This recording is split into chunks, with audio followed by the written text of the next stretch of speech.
Hi guys! I have finally arrived in Maldives.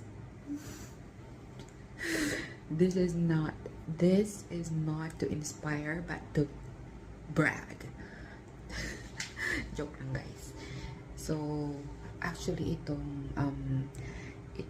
travel ko na to, nagdalawang isip ako kung tutuloy ako dito.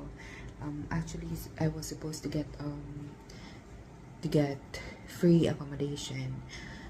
Kaya ako binook yung flight.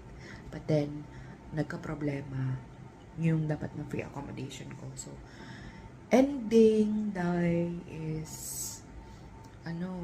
since non-refundable yung ticket, kaya I decided na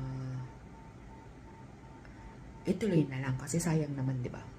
Nabili ko na kasi yung ticket. So, nag-book na lang ako ng for the budgetarian na lang tayo dito na stay. So, I'll give you a tour. I'll give you a room tour. Let's go.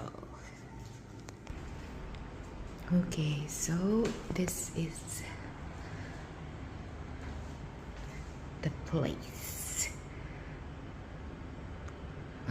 Bale, I think this so this is shared area space.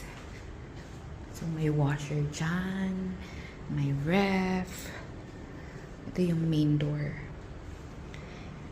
And then may microwave, may coffee, meron ding malulutuan, and may smoking area, balcony ata ito eh. I think this is the balcony. It's a balcony.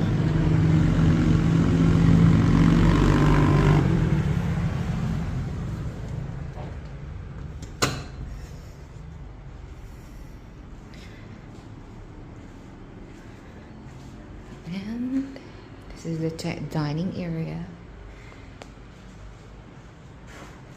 Pretty neat. Maganda talaga pag white, no? Yung Airbnb. Anyway, so this is my room. Sorry about the mess. May mga bra-bra pa dyan. Kakarating ko lang guys. And medyo pagoda ang ating nyo. Pero okay naman. Huwag nyo nang tingnan yung bra. And then, so yan. AC. May wifi naman. I got this room in Airbnb.